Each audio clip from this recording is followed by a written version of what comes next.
and friend Rex Tillerson on his first visit to Saudi Arabia as Secretary of State. Mr. Secretary, while this may be your first visit as Secretary of State, you have been here many, many, many times over many, many years. You know our country and our region extremely well, and I believe your country is fortunate to have you as Secretary of State during this period. We in the region feel very fortunate having you at the helm of the State Department. Today was a truly historic day in the relationship between the Kingdom of Saudi Arabia and the United States, and we believe at the beginning of a turning point in the relationship between the United States and the Arab and Islamic world. His Majesty, the custodian of the two holy mosques, and President Donald Trump signed a joint strategic vision declaration which sets the stage for the building of a truly strategic relationship between our two countries. Our relationship will evolve into an even more strategic partnership. It will deal with ways to cooperate in terms of violent extremism, financing of terrorism, increasing defense capabilities, working on a defense architecture for the region, initially between our two countries, and then looking at how other countries can join. The strategic vision will also include trade and investment, education, and working in all fields in order to enhance our common interests and deal with the challenges that face both of our countries. This is unprecedented. We have not had an agreement, I believe, signed by a King of Saudi Arabia and a President to codify the strategic relationship and where we want to take it moving forward. So this was a great accomplishment, and Mr. Secretary, thank you for your efforts in this regard. In addition to the signing of this strategic vision declaration, the two countries signed a series of agreements, both commercial as well as government to government, that involve trade investment, that involve infrastructure, that involve technology, that involve defense sales, that involve Saudi investments in American infrastructure, as well as American investments in the Kingdom of Saudi Arabia, whether in the form of building up our defense manufacturing capability or other areas. The total value of those investments is in excess of $380 billion. I will not get into the details because I believe our colleagues have briefed the media about this extensively. We expect that these investments over the next 10 years or so will provide hundreds of thousands of jobs in both the United States and in Saudi Arabia. They will lead to a transfer of technology from the US to Saudi Arabia, enhance our economy, and also enhance the American investments in Saudi Arabia, which already are the largest investments of anyone. The custodian of the two holy mosques and President Trump had a very, very good and very wide-ranging conversation. They discussed, of course, the challenges facing the region and the world. They began by talking about the bilateral relationship and ways to enhance it and improve it in all areas. They discussed the scourge of terrorism, extremism, terror financing, and how we can work together to eradicate it.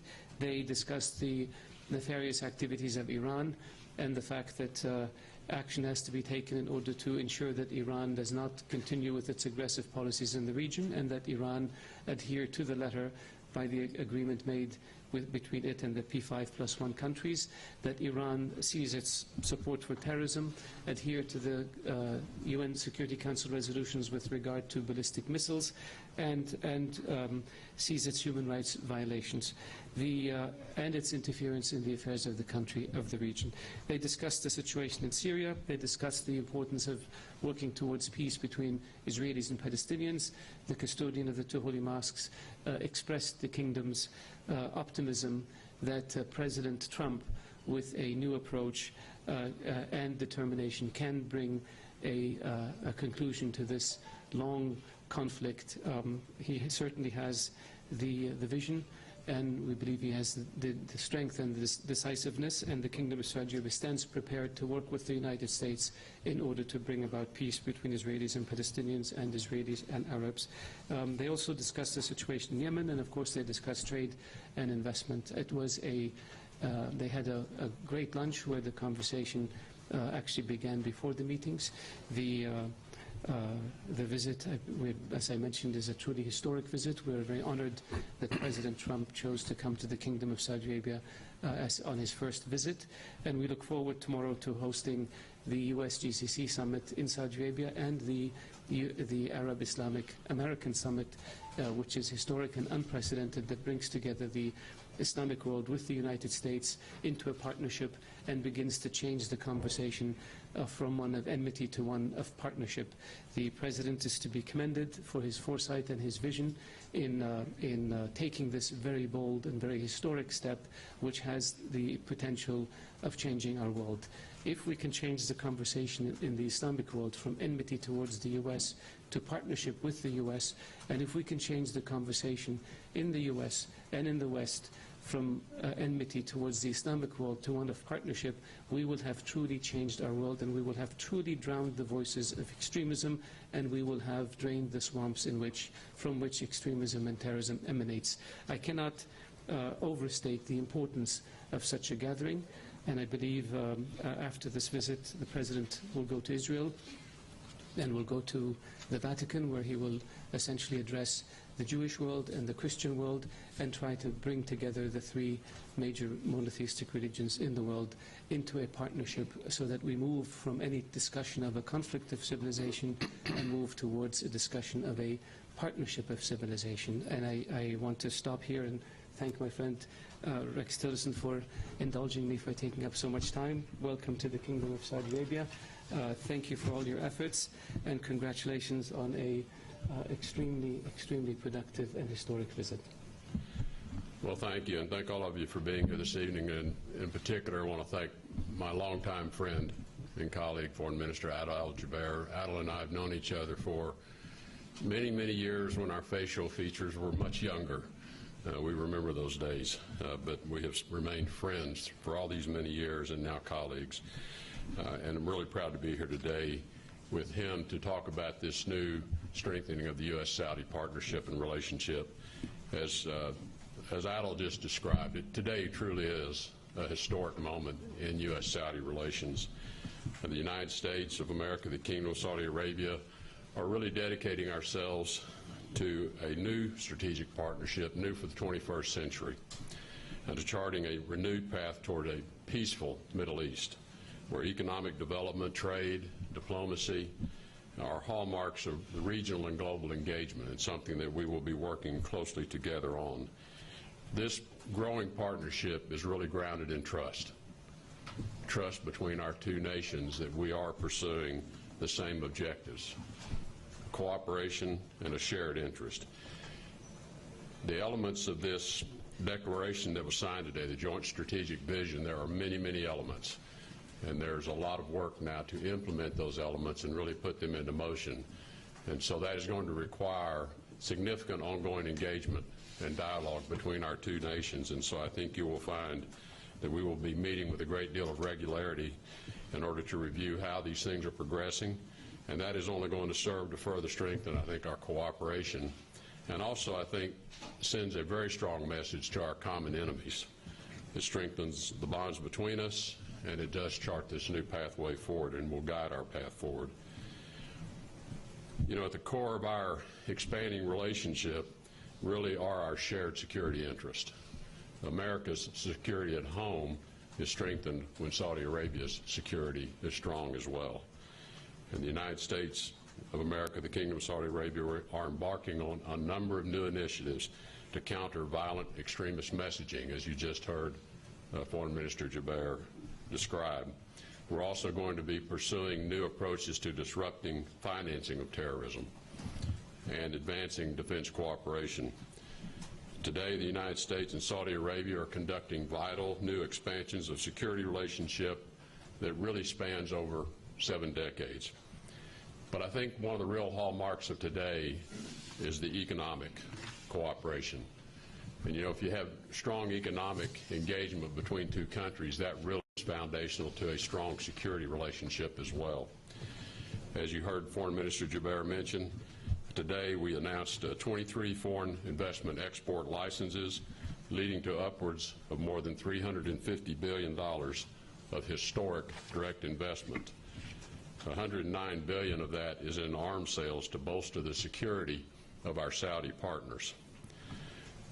And these are going to result in literally hundreds of thousands of American jobs created by these direct investments in purchases of American goods, American equipment, American technology, but also investment into the Kingdom of Saudi Arabia as well.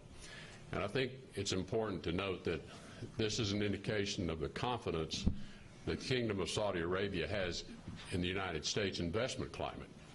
And I think as they evaluate the future investment climate of the United States, what they are seeing already are the positive impacts of President Trump's actions to improve the business climate in the U.S. for investment and job creation, and they intend to be a part of that with these investments. Similar to this is a great vote of confidence in the United States in the business environment in the Kingdom of Saudi Arabia as they continue to advance in their own reforms and seek new opportunities for their own people to create jobs as well. So strong economic relationships are the foundation for strong security relationships as well. The intended sales of the defense packages in particular fall into 5 broad categories: border security and counterterrorism, maritime and coastal security, Air Force modernization, air and missile defense, cybersecurity, and communications upgrades. And I think you can surely identify in all of these the importance that all of those areas have to U.S. national security as well. Obviously, along with this will go a lot of training and support to strengthen our partnership with the Saudi Armed Forces as well, which just further strengthens our mill-to-mill relationship.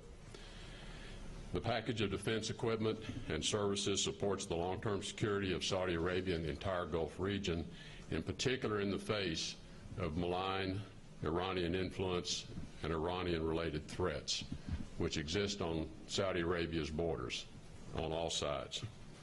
Additionally, it bolsters the kingdom's ability to provide for its own security and contributing to counterterrorism operations across the region. And the important part of this is this huge arms sales package reduces the burden on the United States to provide this same equipment to our own military forces, and will strengthen Saudi security forces for the future so that Saudi Arabia is more capable of carrying a greater share of the burden of their own security, which, as I indicated, is important to the U.S. national security as well. So it lowers the demands on our own military, but it also lowers the cost to the American people of providing security in this region. So extremely important to the future of the relationship, but also to the cost of providing security for American citizens in this region. It does demonstrate the commitment to our partnership with Saudi Arabia, as I indicated, expanding hundreds of thousands of new jobs.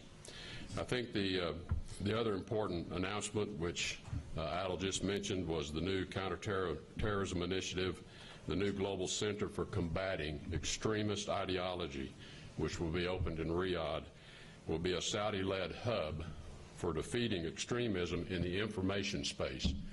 As you've heard us say often, we have to defeat ISIS on the battlefield, but we really have to defeat ISIS in the cyberspace.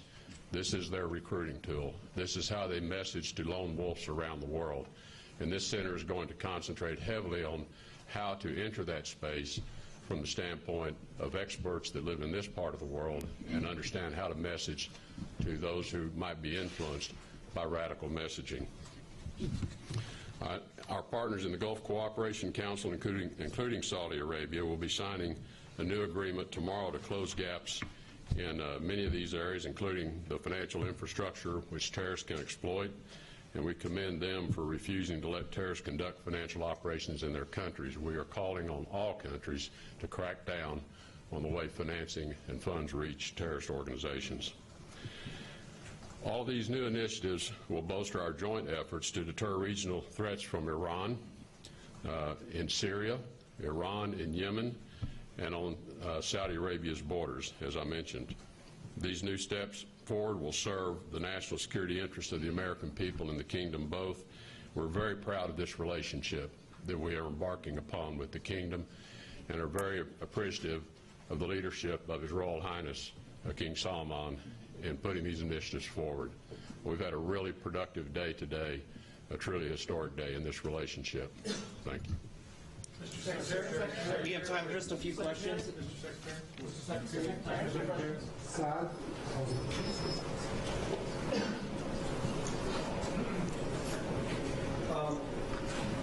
Good afternoon, Secretary Tillerson. My question is, "Together we prevail" is the slogan of this summit, and it's a shared character in both King Salman's character and President Trump. Now, you just said earlier in your briefing that Saudi Arabia and the United States share some objectives. Having said that, are there any crucial and solid actions that will be announced or taken towards Iran's policy in expanding in the region? Well, we are closely coordinating our efforts in terms of how to counter Iran's extremism and its export of extremism, in particular its support for foreign fighters, its payment of foreign fighters, its support of militia that are operating not just in Yemen, but in Iraq and in Syria. We are coordinating carefully around how we view the nuclear agreement, the JCPOA, to be used in containing Iran's nuclear aspirations. It's not just between ourselves and the Kingdom of Saudi Arabia, but as you're well aware, we have a group of like-minded that is focused on Yemen, a group of like-minded that is a coalition of countries focused on Syria. So I think the leadership really starts here in the Kingdom with the strong leadership of His Royal Highness, as well as the Crown Prince, the Deputy Crown Prince, and certainly the Foreign Minister. They have been wonderful and very strong conveners of others who are like-minded in terms of this fight against terrorism broadly, but specifically Iran's role in supporting extremist organizations. Margaret Brennan. Mr. Secretary, and I also have a question for you, Mr. Castillo. Secretary Tillerson, two questions. Will you ever pick up the phone and call Iran's foreign minister? Have you ruled out diplomacy with Iran? And secondly, on Yemen, how does pouring in more weapons via Saudi Arabia actually hasten an end to that brutal war? And Minister Al-Jubeir, can I get your reaction to the re-election of Hassan Rouhani and what guidance you're giving to the Trump administration about whether to stick by what they have seen as a flawed nuclear agreement with Iran?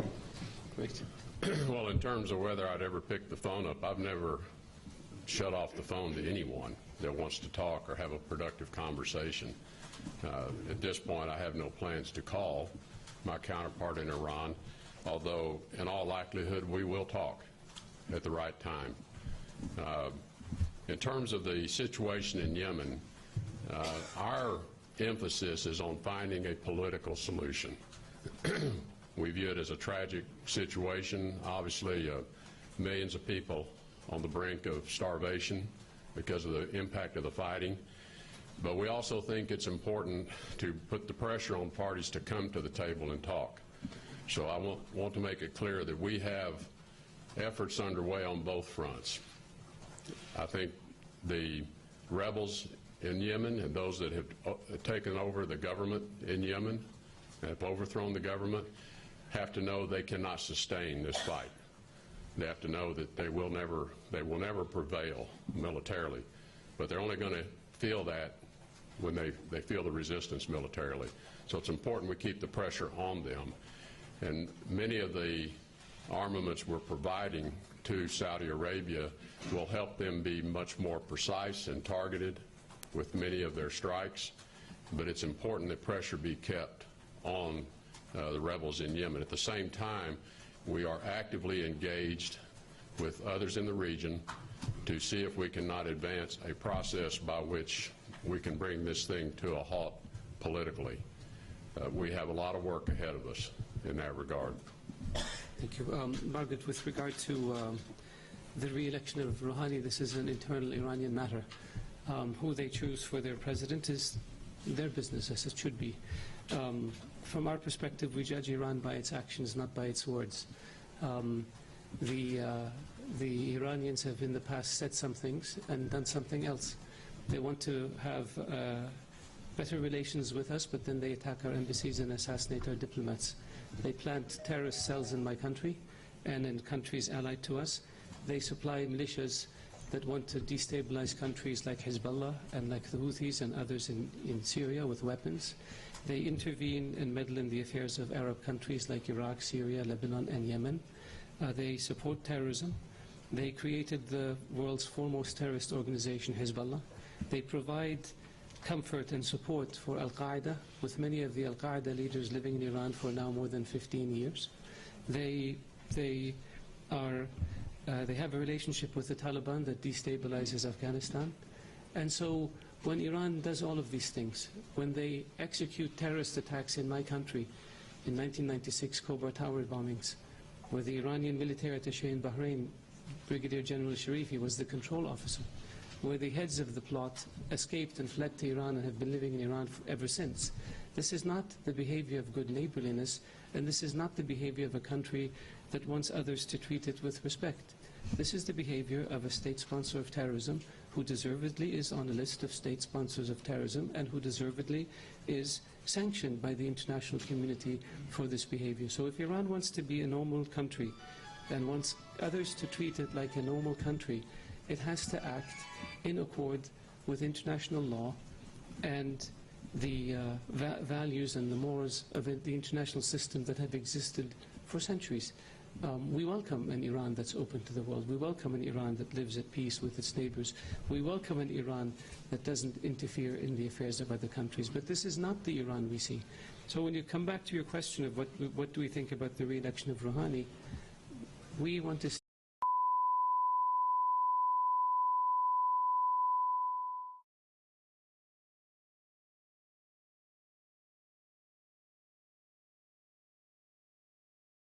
that we are fighting in Yemen for a reason, or that we have no objective or no goals. The perception is that this was an aggressive war. It was not. People forget how this started. Saudi Arabia and the GCC worked together to come up with the GCC initiative, which created the transition from President Saleh to President Hadi. Yemen was in a transitional period. The Yemenis set up what they call their national dialogue, which includes elements of all walks of Yemeni life and all regions of Yemen, women, students, tribal people, different religious sects, and they came up with a blueprint, a vision for what Yemen should look like going forward, a federal system, rights for everyone, and on and on and on. And then they were going to codify that into a constitution. Then the Houthis staged their coup. They attacked the city, they seized the government, and they took total control of a country that is critically important to the security of the region. Now we have a radical militia allied with Iran and Hezbollah in possession of ballistic missiles and an air force that has taken over a friendly government. Friendly government asked for support, we intervened. From day one we have said there is no military solution, the solution is political. The Houthis have to go back to the negotiating table and implement the outcomes of the national dialogue in Yemen. The Houthis are less than 50,000 in a country of 28 million. It is unacceptable that they would be allowed to seize power and get away with it. And so we and a coalition of countries have been fighting to restore the legitimate government of Yemen, which now is in control of 80% of the territory. We have made mistakes, and we have acknowledged those, and we have investigated those. But we have been charged with things that we didn't do. We were supposed to have attacked a wedding that never happened. We were supposed to have bombed the old city of Sana'a, which never took place. We were supposed to have destroyed cranes at Hodeidah port, which we didn't do. The Houthis did it from the ground up. But these charges were leveled at the kingdom and the coalition, and they were not correct.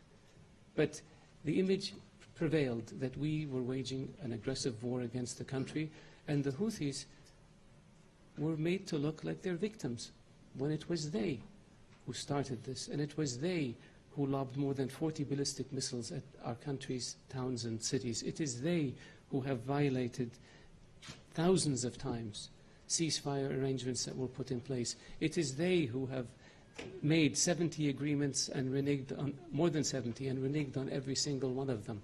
Not the coalition, not the legitimate government. When it comes to assistance, Saudi Arabia has been by far the largest provider of humanitarian assistance to Yemen. The areas under government control have no problem distributing aid. The areas that the Houthis control, they steal the aid and they sell it to fund their war machine. The starvation that exists in Yemen exists because the Houthis laid siege on towns and villages and will not allow humanitarian supplies to get in. That's why people are starving, not because of the bombing. The starvation is because the Houthis steal ships coming into Hodeidah and, like I said, sell the products to fund their war machine. We have distributed aid to every area of Yemen that we can. We are running the largest hospital in Sa'da, incidentally, the Houthi capital, the hospital that the kingdom built 30 years or so ago and has been operating ever since in order to help the Yemenis. This hospital has been operating even through the hostilities because we have no enmity against any Yemeni. But we will not allow Iran to fall prey to a radical militia allied with Iran and Hezbollah. We know what that ends up looking like when we look at the past in our region. And so we appreciate the position of the Trump administration in terms of providing support for our efforts in Yemen, both diplomatically, logistically, and so forth. We appreciate their understanding of what's at stake here, and we appreciate and we believe that because of this support, we will be able to put enough pressure on the Houthi Saleh to bring them to the negotiating table and to make an agreement based on the GCC initiative, the outcomes of the Yemeni National Dialogue, and UN Security Council 2216.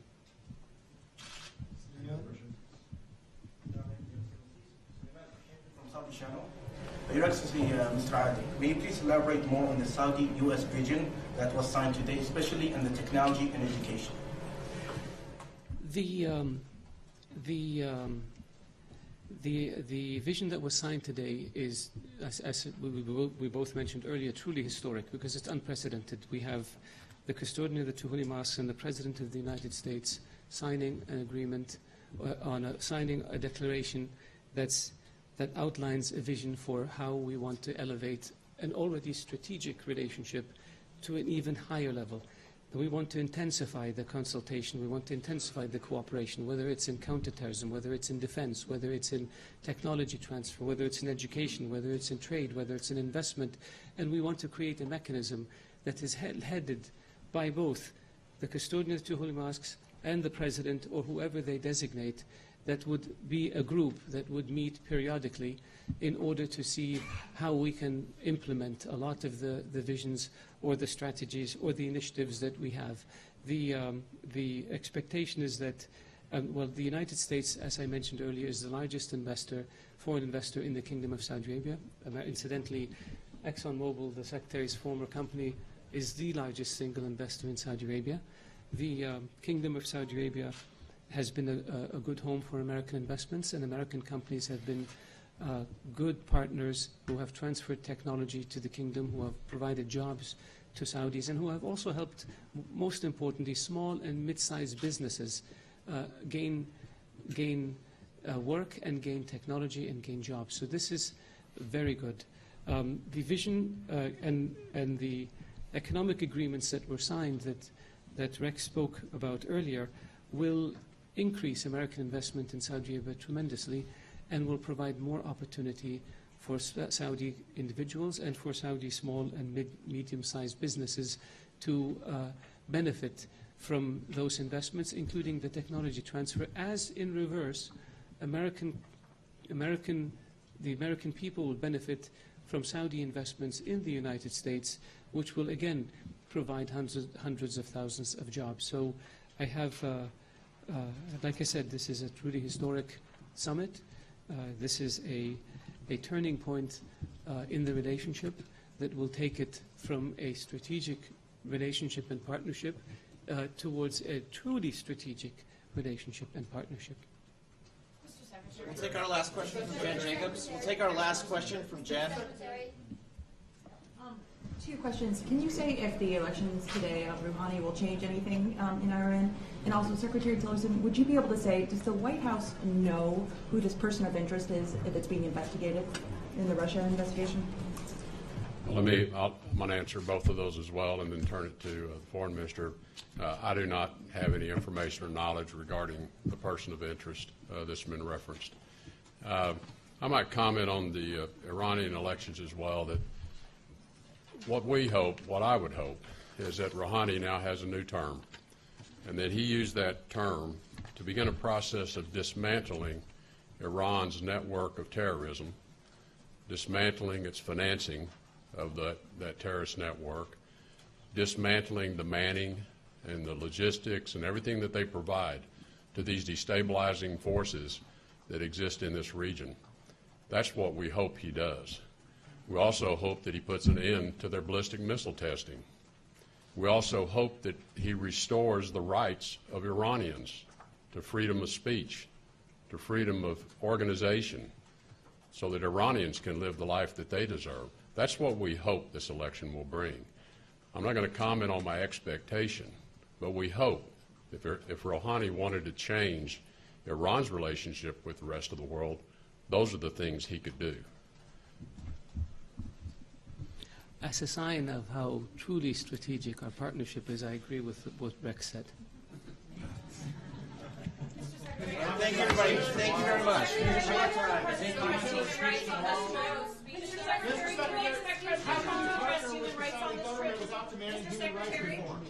Secretary, will the President address on this trip? When will women be allowed to drive in Riyadh?